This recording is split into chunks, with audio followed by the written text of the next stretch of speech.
What is home to you? My mother has always said she isn't sure where her home is, and I remember being small and looking around at our house wondering if this wasn't home, then what was?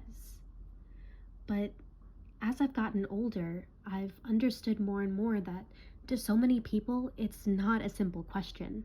And although my mother now says her home is with me and my brother, she cannot pick a place that she feels loves her back in the same way that she loves it. To me, my hometown is made of sleepy street lamps and salty breeze, October sunrises and quiet woods. But home is also a bustling night market, rainy winters and skyscrapers next to 100-year-old mom and pop stores. To you, dear watcher, home could be any number of things. Your motherland or the street you grew up on. Home is home is home.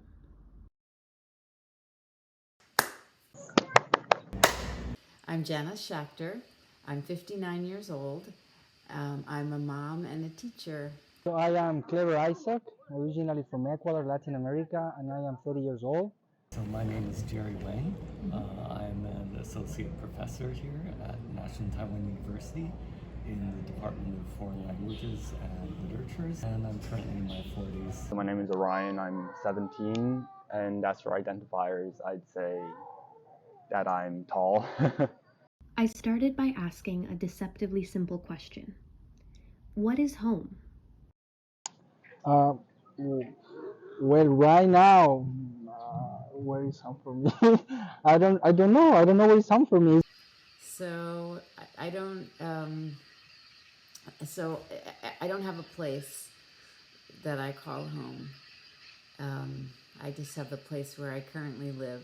For me, I think home is a place where I feel comfortable, dignified, and happy. So wherever I can feel that joy, where I can find that joy, I'd call it home. So currently, I've kind of gone back to my childhood definition. Home is where my parents are and where my parents stay, their apartment. It's where we have all shared all these family experiences together while I'm here in Taiwan.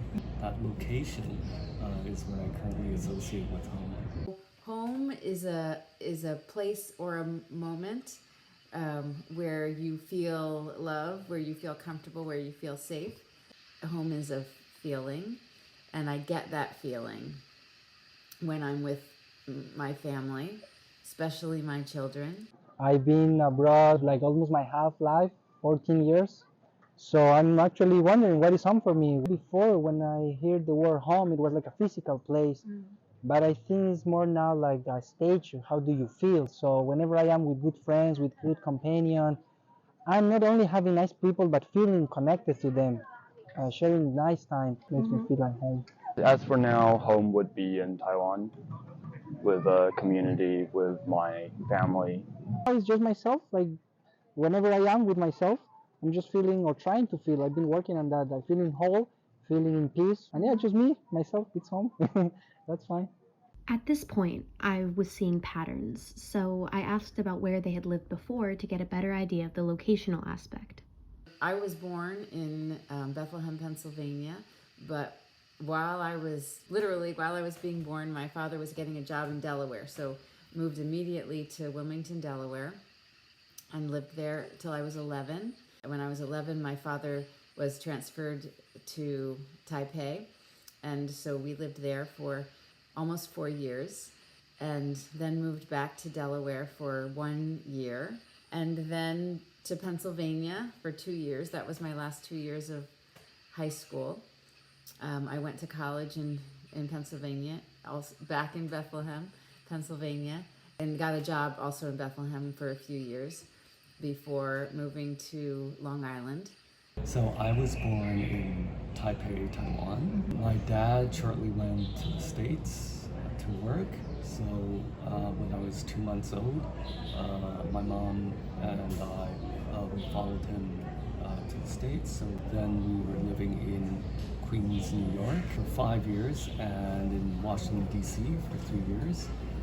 After that, I returned to Taipei finished my elementary school. I then went to Malaysia, where my dad was posted for 5 years, and that was in my middle school to high school years. During my time in Kuala Lumpur, Malaysia, when wildlife rules were still fairly lax, we had a pet monkey, and we lived with her for 5 years. Since the time she was born, it'd always be nice to track her down, and she would be also a real sort of definition of home. Came back to Taiwan for college, and then went to the States, New Haven, Connecticut, Yale to do my PhD, and then back here to teach. Yeah, I've lived all 17 years in Taiwan. Born here. My parents are both not Taiwanese. They're from other countries. They're from Spain, and my dad's from Australia. Do you consider Taiwan to be home? No, I do not consider Taiwan as a country to be home. I consider it a place of residence. With my head swimming with all these places, I just had to ask, how do they try to explain their home to someone they just met? I would always say to people that I was from another place, like where they were not. So as a child in the States, if people asked me where I was from, I would say from Taiwan. But coming back here, I would say I'm from New York. But now if people ask me like where you're originally from, I'll try to say like Taipei, but then they don't believe me. I always felt awkward when I was asked that question. I always felt it required a long explanation because I didn't have the answer. I didn't really know what to say, and I know people assume it's a simple question, right? And it's a common getting to know you question, and I always stumbled with it. I don't know. I don't feel like I'm from any place. Depending on who's asking me and where we are, that influences what I make up at that moment. A term that my mom had recently discovered, third culture kid, was coming to mind. I think due to me not being exactly Taiwanese or not exactly a foreigner, there have been some kind of quarrels with this culture and others. I think that there have been some times where you don't feel that you're in a certain group or certain community where you feel you're being included. But I don't think that really matters to me anymore. I think the most important thing is congeniality. So the ability to resonate with other people or other people resonating with you, either intellectually or not really based on physical identifying characteristics. Yes, I would, because I'm never sure where I truly belong. It's neither here nor there, and that has had an impact. I think since childhood, I've never really felt at home anywhere. It reminded me of the first time I went back to my hometown after my first year of college. But that couldn't be right because my hometown was stable. My mom made sure of that. I wondered if any of them had recently returned to their hometown, and I asked them about it. I loved my time in Taiwan. Like that's the place I loved the most, and maybe wish I could call home. When my family was going back to the States, I did not want to go. So going back was almost like magical to me. I was like so excited to see some of the familiar places. But it had been 30 years and a lot of it wasn't familiar. A lot had changed. Chiang was totally different. My school wasn't there anymore. It had moved. But even going to Taipei American School was exciting. Some of the things that were at the old campus were there. And I was emotional, and I was like just so excited to be back in that place that made me so happy. But mostly it wasn't familiar, and I couldn't go back to I couldn't time travel.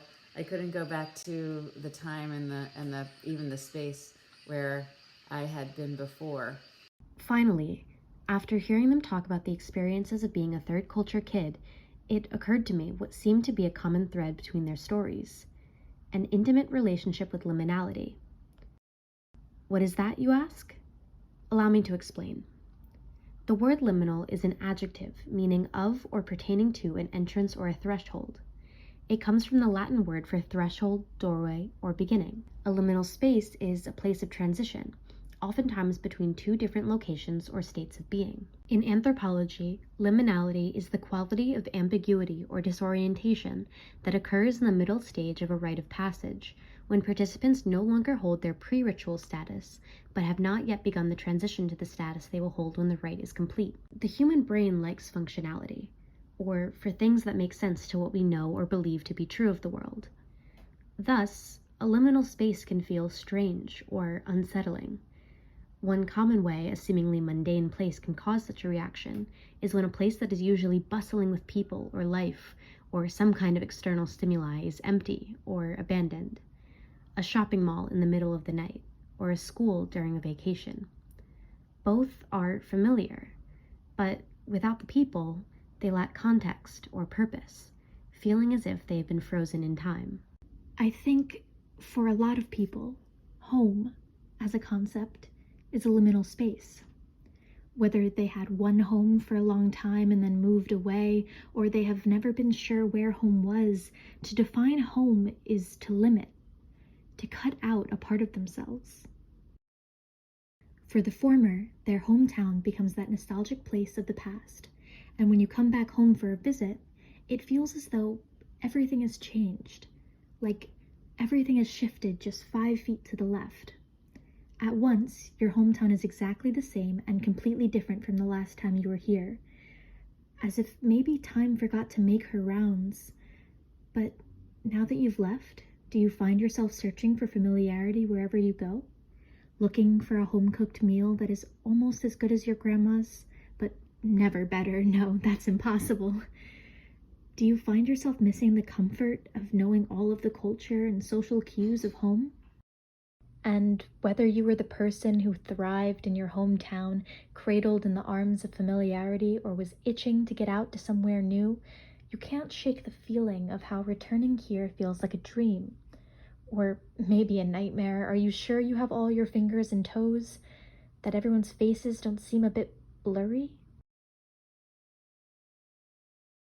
Or, for those who have never been sure where home was, they exist only within a liminal space. 1 foot in one room and 1 foot in the other, standing in the doorway, looking into each room but never entering. They crave the safety that those on the inside seem to hoard, but fear leaving the familiarity of liminality. Home is a place they yearn to be without ever having known it. For all of these people, whose stories are so rich that an outsider would never guess they are struggling with the concept of home and where they belong, they must constantly grapple with identity and safety.